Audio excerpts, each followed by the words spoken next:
पिछली एपिसोड में हमने देखा कैसे मारियो ज़ेप्ली की सैक्रिफाइस के बाद सीजर ज़ेप्ली बदल गया और उसका गुस्सा उसकी प्राइड में बदल गया। मारियो उसका नाम बन गया। तभी वो मिलता है वामू से। सीजर जज्बात से उबर रहा होता है। एक तूफानी बैटल के दौरान एक छोटी सी मिस्टेक के बायस वामू से ओवर पावर कर देता। देखने वाले दिलों को जोर का झटका पर मौत से पहले भी भलाई का जज्बा, जिसमें वो विलियन ज़ेप्ली की यादें ताज़ा कर देता। ज़ेप्ली का प्राउड मेंबर होते हुए मर जाता। अब आगे Ay, ay, ay, ay.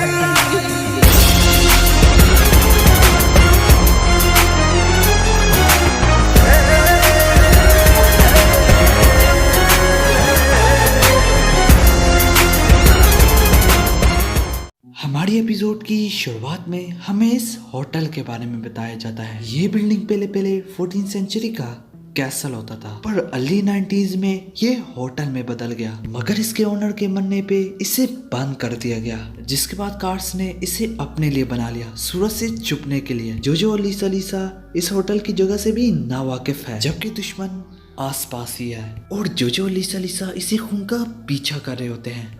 इन सब के बाद जोजो अपने क्रैकर्स निकाल लेता है, जिसपे वो कहता है हम वामू को हील नहीं होने दे सकते। और जोजो जैसे ही दरवाजा खोलने लगता है तो एकदम से अपना हाथ हटा लेता है। तो लीसा कहती है क्या हुआ, जिसके जवाब में जोजो कहता है ये डॉन मुझे चिर सी दिला रहा है। जब मैं इसे पकड़ने लगा तो मुझे ऐसे लग रहा था जैसे मैं किसी मरे हुए इंसान का हाथ पकड़ रहा हूँ। इसी दौरान एकदम से आवाज आती है, मैं कोई दरवाजा नहीं हूँ। जिसमें जोजो और लीसा को पता ना चलता कि ये आवाज कहाँ से आई है। तभी दोबारा से आवाज आती है तुम इधर उधर क्या ढूंढ रहे हो, मैं इधर ही हूँ पर मैं दरवाजा नहीं हूँ। तभी दरवाजे में से एक शख्स निकलता, जिसपे लीसा कहती है ये वैम्पायर है। तभी वो जोजो की क्रैकर्स की रोप को एक ही हाथ से तोड़ देता और जोजो पीछे गिर जाता। इस सब के बाद अनजान शख्स कहने लग जाता है अगर सिर्फ तुम्हारा यो रास्ते में ना आता तो मैंने तुम्हारा चेहरा तुम्हारे सर से अलग कर देना था। हाय, मैं वायर्ड बैक हूँ। मैंने अपनी महबूबा को मार डाला पर जेल से भाग गया, पर लॉर्ड गार्ड्स ने मुझे अपने गैंग का हिस्सा बना दिया मास्क की ताकत से, और मैं उसका बहुत वफादार हूँ। इसलिए मैं तुम्हें अंदर नहीं घुसने दूंगा और ताकि तुम इसे परेशान न कर सको। ये सुनते ही जोजो कहने लग जाता है तो इन्होंने अपनी कारगिर्दगी इंसानों पे शुरू कर ही दी। और जैसे ही जोजो से लड़ने लगता है तो लीसा आगे आ जाती है। ये देख के वो वैम्पायर कहता है तुम कितनी खूबसूरत हो, तुम्हारी स्किन कितनी नरम है, मुझे तुमको पकड़ने दो ताकि मैं तुम्हारी जिंदगी चूस लूं। इसके जवाब में लीसा कहती है तुम मुझे इम्प्रेस नहीं कर पा रहे, मैं तुम्हारी बकवास नहीं सुन सकती, पर अगर तुम मुझे पकड़ना चाहते हो तो जरूर पकड़ो, पर वो आखिरी चीज होगी तुम्हारी। तभी उसके जिस्म से कांटे निकलने लग जाते हैं और वो कहता है जो लड़कियां मेरा मजाक उड़ाती है उसे सजा जरूर मिलती है। फिर वो वैम्पायर लीसा की तरफ बढ़ने लग जाता है। तभी लीसा एक स्कार्फ निकालती है और वैम्पायर पे ओढ़ देती। तो वो वैम्पायर कहता है मत बोलना तो मुझे इसे पकड़ने की कोशिश कर रही थी, जिसपे वो स्कार्फ को फाड़ देता और वो कहता है देखो मैं तो हिल सक रहा हूँ। इन सब के बाद लीसा उसके पास से गुजर जाती और वो जोजो से कहती है चलो जोजो चले, जिसपे जोजो भी जाने लग जाता है और जोजो को सारा कुछ समझ में आ गया होता है। तभी वो वैम्पायर जोजो से कहता है इन जैसी लड़कियों को तो सजा मिलनी चाहिए है ना। तो जोजो कहता है नहीं, अगर यहाँ पे किसी को सजा मिलनी है वो तुम हो। बच्चे तुम्हारा वक्त खत्म हो गया और हार्मोन तुम्हारे जिस्म में दौड़ रही है इस वक्त। तभी उस ज़ॉम्बी के मुंह से धुआं निकलने लग जाता है और देखते ही देखते वो हार्मोन से जलने लग जाता है और जल के रेजा हो जाता। ये देख के जोजो कहता है जबरदस्त, मैंने समझा ये लड़ाई में कमजोर होगी पर ये तो मुझसे बेहतर है, वैसे भी वो मेरी कोच है। और वो वहाँ से चले जाते। तभी थोड़ा सा आगे आके लीसा जोजो से कहती है वैसे अभी तक तुमने वो एंटीडोट क्यों नहीं ली जो सीजन ने तुम्हारे लिए चुराई थी।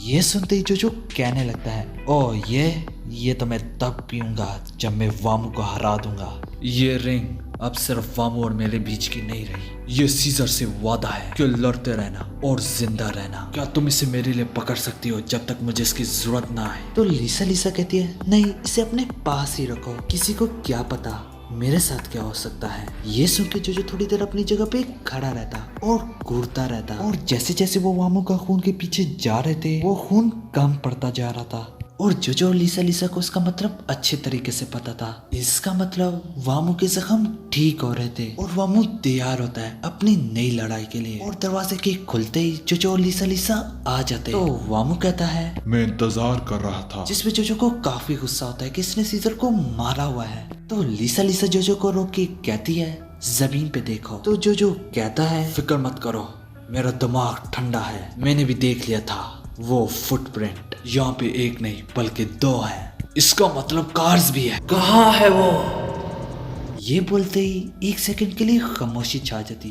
तभी लिसा बोलती है, हाँ 2 ही पाँव के निशान है, मगर मैं काफी बंदों को सेंस कर सकती हूँ उनकी सांस लेने से। तो वामू कहता है, तो ये तुम हो, अब समझ में आया कैसे जोजो और सीजर ने इतना जल्दी सब कुछ सीख लिया और तुम बहुत कम सांस लेने को भी महसूस कर सकती हो। इसका मतलब तुम हामून की फाइनेस्ट वॉरियर हो। तभी वामू अपनी हवा का इस्तेमाल करते हुए आग को तेज कर देता, जिसपे कार्स के चमचे कई तादाद पे होते हैं। जिसके बाद जो इन सब से कहता है, तो तुम सब वैम्पायर्स हो, मगर कोई जवाब ना आता। ये देख के जो कहता है, काफी अजीब है। तभी एकदम से एक बहुत तेजी से रोशनी चमकती है और उस रोशनी में कार्स होता है और कार्स की चुटकी बजाते ही उसके चंचों में से एक कहने लगता है, लॉर्ड कार्स ने हमें हमेशा के लिए जिंदगी दे दी, तो तुम 2 हम 100 से लड़ोगे और जैसे ही हमारा मास्टर हमें ऑर्डर देगा हम सारे तुम्हें चीर फाड़ डालेंगे। तभी जो देखता है वामू भी बैठा हुआ है, कार्स भी बैठा हुआ है और 100 चमचे हैं उनके। ये देख के जो कहता है, ये तो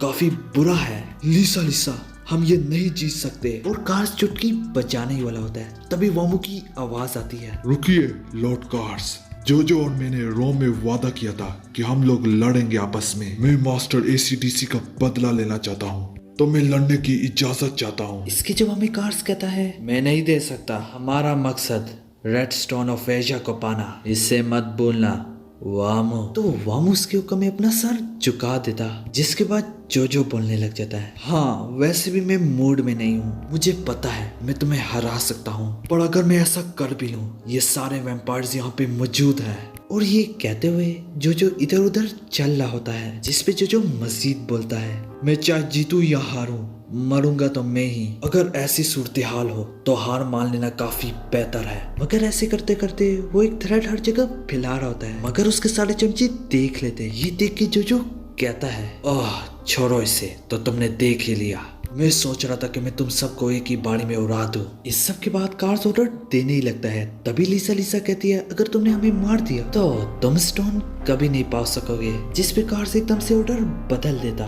तभी वो कहता है, ए औरत, तुम्हारा इसे क्या मतलब? तो लिसा कहती है, मैं कोई इतनी पागल नहीं हूँ कि स्टोन को यहाँ पे उठा के लाऊंगी। अगर हम में से कोई सही वक्त पे सही जगह पे ना होता तो स्टोन टूट चुका होता। ये सुनते ही कार्स और वामू के पैरों तले जमीन खिसक जाती। मतलब कि लिसा ये कहना चाह रही है कि अगर हम लोग अपनी डेस्टिनेशन तक पहुंच गए होते तो स्टोन टूट चुका होता और तुम लोगों को कुछ ना मिलता। वैसे भी तुम स्टोन को वक्त पे नहीं ढूंढ पाओगे, हमने उस पे बम लगाया हुआ है। बम जरूर छोटा हो सकता है पर वो स्टोन को डैमेज कर सकता है। ये सुन गई जो काफी खुश होता और वो दिल ही दिल में कहने लगता है, क्या ये सब कुछ सच है? वैसे इसने तो मुझे कभी नहीं बताया। जो भी, मैं भी यही करूंगा जो वो कर रही है। तो जो कहता है, क्या तुम लोगों ने सुना नहीं? अगर तुम लोगों ने वक्त पे उसे ना ढूंढा तो बम फट जाएगा। तभी कार्स अपनी कातिलाना आंखें दिखा के कहता है, अगर ये सच है तो हम तुम्हें जिंदा नहीं जाने दे सकते। तो लिसा कहती है, इसलिए मैं ये कहना चाहूंगी कि जो और वामू की आपस में 1-on-1 फाइट हो जाए और कार्स हम दोनों की भी 1-on-1 होगी। 1-on-1 का सिंपल मतलब मैं आप सभी को बताता चलूं कि इनकी लड़ाई में कोई और नहीं आएगा और जो जीतेगा उसे स्टोन मिलेगा। ये सुनते ही कार्स और वामू समेत जोजो के भी पैरों तले जमीन खिसक जाती। ये सुन के कार्स को गुस्सा आता पर वामू थोड़ा एक्साइटेड होता। तभी कार्स खड़े होके वामू को ऑर्डर दे देता है। तभी जो दिल ही दिल में खूब हंस रहा होता है और वो हंसते हुए कहता है, ये तो मुझसे भी बड़ी बड़ी छोड़ती है। इस सब के बाद कार्स कहने लगता है, हमें एक सही जगह चाहिए लड़ाई के लिए। वामू, तुम कुछ कहना चाहोगे? तो वामू कहता है, हम रात के वक्त फुल मून में लड़ेंगे और जो जगह होगी वो पीस बलीना होगी, 15 किलोमीटर साउथ ईस्ट यहाँ से, और हम मिलेंगे स्केलेटन हिल स्टोन सर्कल। बहुत सारे वॉरियर ने अपनी ग्लोरी पाई या मौत।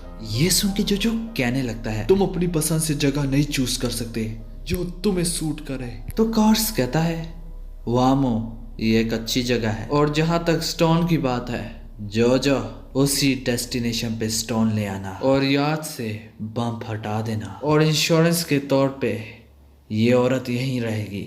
और कार्स अपनी रोशनी से गायब हो जाता, जिसपे वामो भी अपनी हवा का इस्तेमाल करके वहाँ से गायब हो जाता। इन सब के बाद लिसा कहती है वो नहीं चाहती कि हम भागे, तो इसलिए स्टोन को ले आना। तभी जो वहां से जाने लग जाता है और वो सीजर की जगह से गुजरता है, जिसपे वो उधर ही रुक जाता। तभी वो वापस अपना ध्यान लाते हुए वहां से चला जाता। इन सब के बाद सीन शिफ्ट होता है और जो सीजर के इंस्ट्रक्टर को ले जा रहा होता है। तभी जो धीरे दिल में कहने लगता है, कल से मैं सिर्फ अपने बारे में सोच के जीता था, पर अभी मैं नए जज्बात से उबर रहा हूँ। और जो इन दोनों से बदला लेना चाहता होता है, और ये मैं सीजर, मशीना, लिसा सब के लिए करूंगा, मैं तुम सब के लिए लड़ूंगा। तभी जो उस ब्रीफकेस को खोलता है जिसमें स्टोन पर होता है, और वो उसे देख के कहता है, जैसे कि मैंने सोचा इस पे कोई बम नहीं है और मेरे ख्याल में तुम्हारे बदलने के लिए एक पैंटीज भी ले आऊं तुम्हारे लिए। और इसी तरह जो नोटिस करता है कि वहाँ पे किसी की तस्वीर पड़ी हुई है।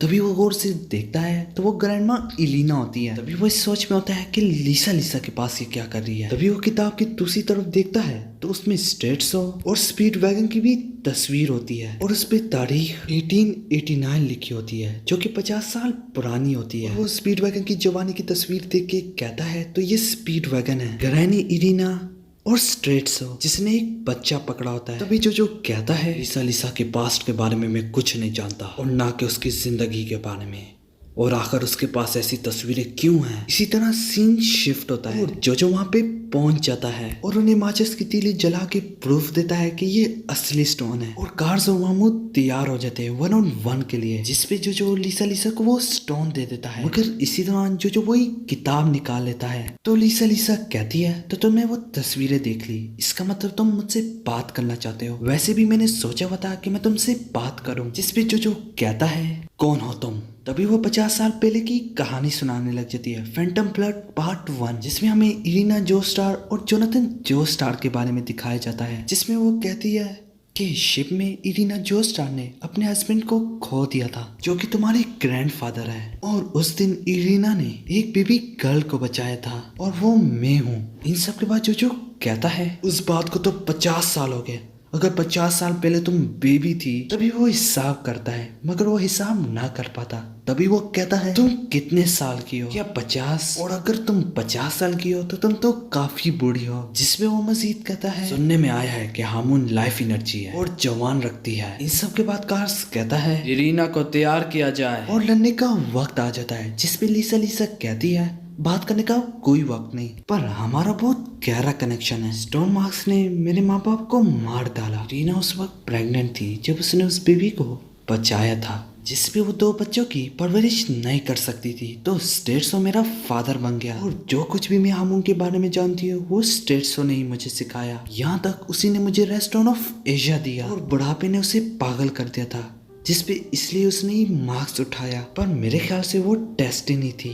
ये देख के जो कहता है, ये सब कुछ कितना मुश्किल है और कितना बेजार रिश्ता है। तभी लिसा कहती है, जो हमारा वक्त खत्म हुआ और सारा कुछ बड़ी तेजी से हिल रहा होता है, और एकदम से एक गैरेजिंग की तरफ बढ़ रहा होता है और रास्ते में आने वाली हर चीज को उड़ा रहा होता है। जिसपे वो मामू और कार्स को भी कहता है कि आगे से हट जाएं। जिसपे मामू सिर्फ अपनी आंख ही खोलता है और घोड़े उधर ही रुक जाते हैं। तो कार्स कहता है, हमने मास्क का इस्तेमाल करके इन घोड़ों को वैम्पायर में बदल दिया, और इसी अरीना में जो वामू से लड़ेगा, मगर एक एंशियंट स्टाइल जिसका नाम है चैरियट डुअल। तभी एक वैम्पायर बोलता है, तुम लोग रेस करते हुए एक दूसरे को मारने की कोशिश करोगे और लूजर मरेगा, और इन बीस्ट में 150 घोड़ों की पावर है। यहाँ तक लॉर्ड वामू को भी काफी मुश्किल आती है इनको कंट्रोल करने में। जिस सबके बाद जो कहता है, मैं तुमसे हर जगह लड़ूंगा, पर वैम्पायर तो मेरा मतलब वैम्पायर हॉर्सेस तो